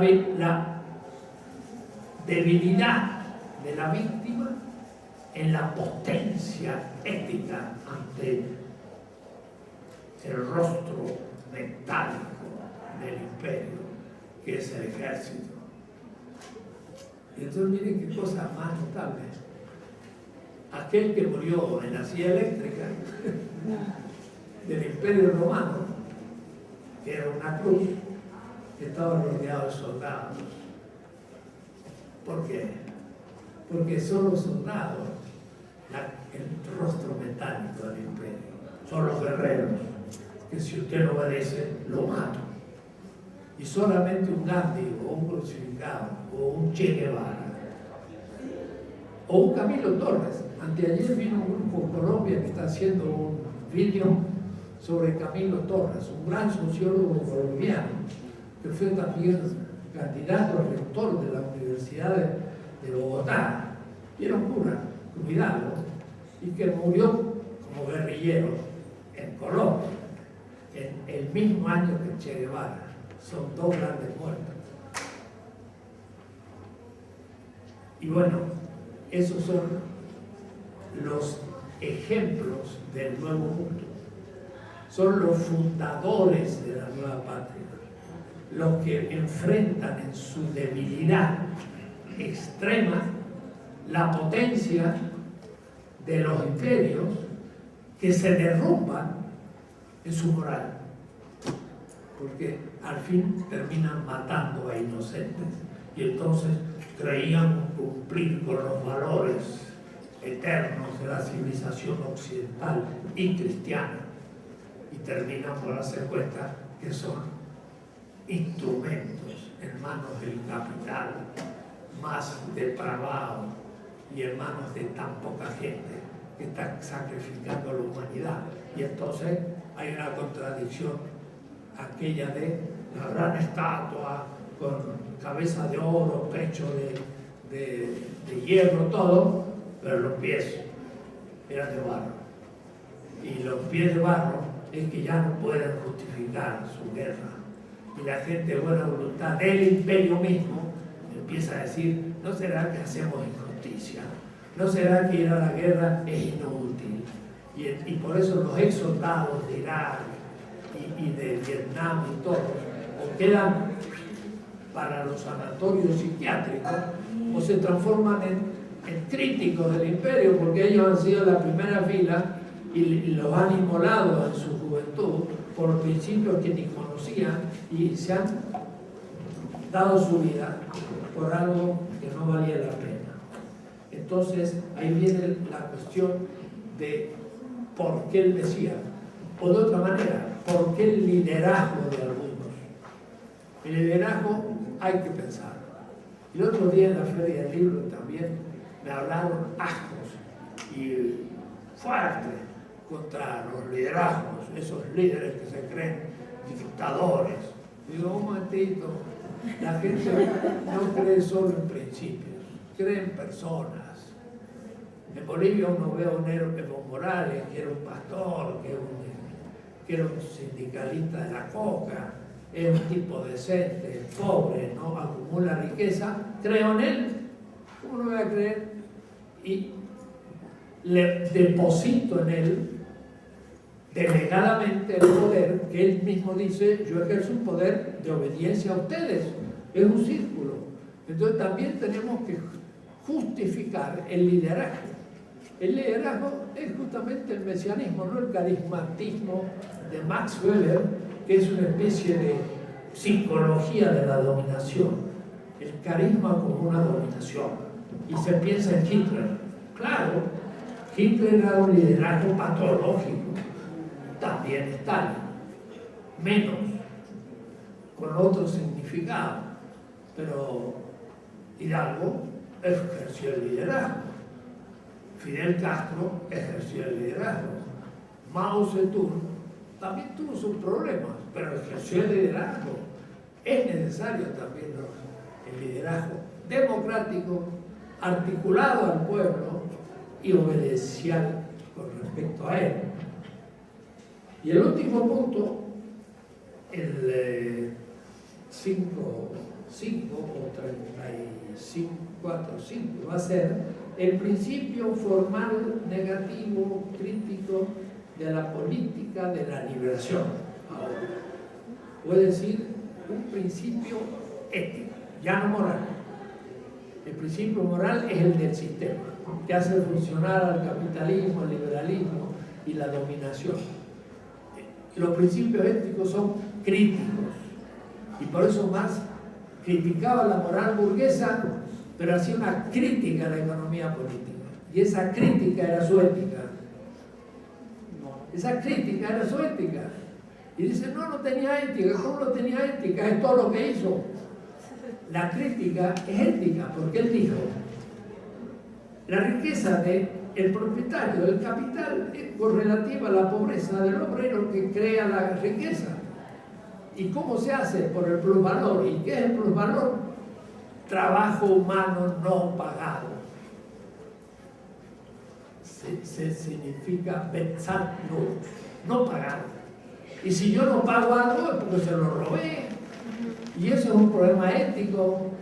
La tasa de plusvalor es ética. Y le llama él tasa de explotación. Y la explotación es un concepto cualitativo, no cuantitativo. La explotación no es propiamente económica, es ética. Entonces, el capital es una ética toda ella. Eso lo dije allá en 1998, en La Sorbona, ante 1500 marxistas, en el panel final que me eligieron hablar entre 5. Y en el público estaba Sancho Vázquez, estaba Bolívar Echeverría y marxistas mexicanos. Y yo allá arriba en el Teatro de La Sorbona, donde saqué un doctorado hace muchos años, enuncié en francés Le Capital Synthétique. El capital de Marx es una ética. Y expliqué, y cuando terminó hubo un atronador aplauso. Yo creo que algunos colegas de la UNAM, marxistas, habrán dicho, ¿qué pasó aquí? Porque nosotros a este fulano, en la UNAM, lo criticamos todo el día. Y en cambio aquí, entre 1500 marxistas de todo el mundo, lo aplauden a rabiar. No sé qué pensaron, pero no vi nunca efecto de lo que pensaron. No cambió su actitud. Lo que yo decía era o demasiado confuso o demasiado.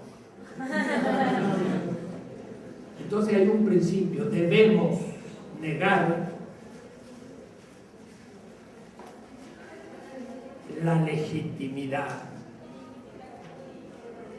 dominadora y debemos dar fuerza a la nueva legitimidad en manos del pueblo.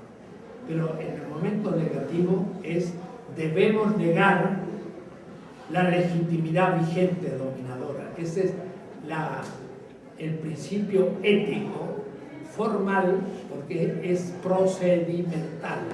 Tenemos que buscar otros procedimientos legales para poder imponer la justicia en el futuro. Crítico, porque es negativo, de la política y ahora de la liberación. Porque el segundo tomo, que es la arquitectónica, todavía no es política de la liberación, es definiciones necesarias para entender un sistema vigente. Por lo tanto, todavía no es crítico y todavía no es de liberación, son como el prolegómeno. El tomo 3 ahora sí es la política de liberación y este tiene principios. Y el primer principio es materialmente negativo. Debemos negar la pobreza de un pueblo y por lo tanto el capitalismo es. El segundo, debemos negar la constitucionalidad y la legalidad de un sistema que obliga el cumplimiento de la dominación. Y el tercero va a ser de factibilidad. Debemos negar todos los instrumentos de poder del sistema. ¿Cómo? Si somos débiles. Y ahí es el momento benjaminiano, porque Benjamín dice, el Mesías parte de su debilidad. Y debilidad en alemán se dice schwach, débil. Y Pablo de Tarso dice, el Mesías es débil. Y de ahí lo toma Benjamín, también la carta de los romanos. ¿Cómo se puede Hidalgo a luchar contra el imperio español? Que era un imperio mundi, estaba en las Filipinas y tenía... ¿Y cómo se atrevió a levantarse? Estaba convencido de que tenían la razón y que iban a triunfar. Esa certeza es fe. Fe en ser los actores transformadores de la historia. Y con esa fe movieron montañas. Hicieron transformación. Eso va a ser el próximo tema, que es la estrategia de los débiles. La deconstrucción de las instituciones, y ahora sí se entiende lo de peligroso del Kairos. Hasta ahora el Kairos era un enunciado, pero solo cuando sonó la campana Hidalgo y constituyó el ejército, entró en el tiempo kairótico. Y ahí empezaba el peligro. Y ahí lo mataron. Eso ya no son chistes, ya no son clases, ya no son propuestas ni libros. Es entrar a desarmar las articulaciones del poder. Y entonces los poderosos eliminan físicamente a los que se lo oponen. Por eso tramaron matar a Evo Morales. Y por eso también mataron a un presidente de Panamá. Y a tantos que han matado en la historia. Así, físicamente. Sigamos porque ya se hizo la hora. Gracias.